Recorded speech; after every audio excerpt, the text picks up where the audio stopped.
Membongkar kekayaan Timothy Ronald, Raja Kripto 1 triliun. Siapa yang tidak kenal Timothy Ronald? Sosok yang sering kali viral karena gaya hidup mewahnya dan pernyataan-pernyataan kontroversialnya tentang finansial. Di usianya yang baru menginjak 25 tahun, Timothy sering dijuluki sebagai triliuner muda.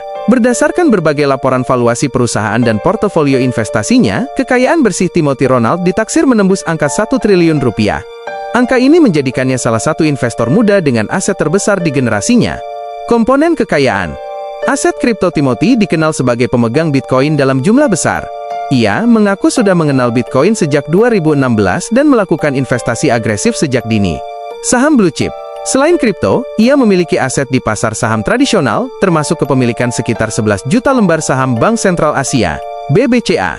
Koleksi mobil mewah, kekayaannya tercermin dari koleksinya, seperti McLaren Senna yang ditaksir seharga 14,7 miliar rupiah, serta beberapa unit Porsche.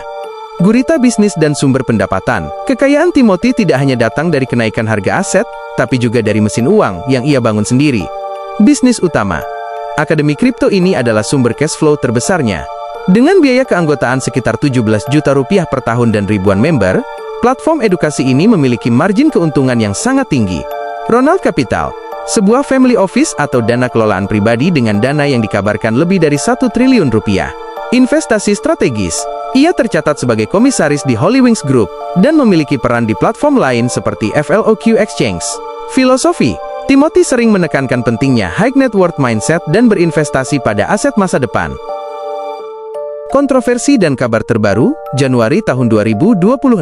Namun, perjalanan menuju puncak tidak selalu mulus. Memasuki Januari tahun 2026, nama Timothy Ronald kembali menjadi sorotan publik bukan hanya karena kekayaannya. Poin penting.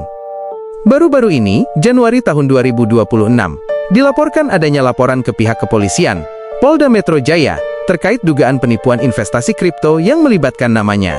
Para pelapor mengklaim kerugian yang cukup signifikan, meski proses hukum ini masih dalam tahap pendalaman dan pemeriksaan oleh pihak berwenang. Ini menjadi pengingat bagi publik bahwa dunia investasi tinggi resiko selalu berdampingan dengan pengawasan yang ketat. Timothy Ronald adalah bukti nyata bagaimana leverage dari dunia digital dan kripto bisa menciptakan kekayaan masif dalam waktu singkat. Dari pedagang sedotan dan pomade di masa remaja, hingga menjadi raja kripto dengan aset triliunan.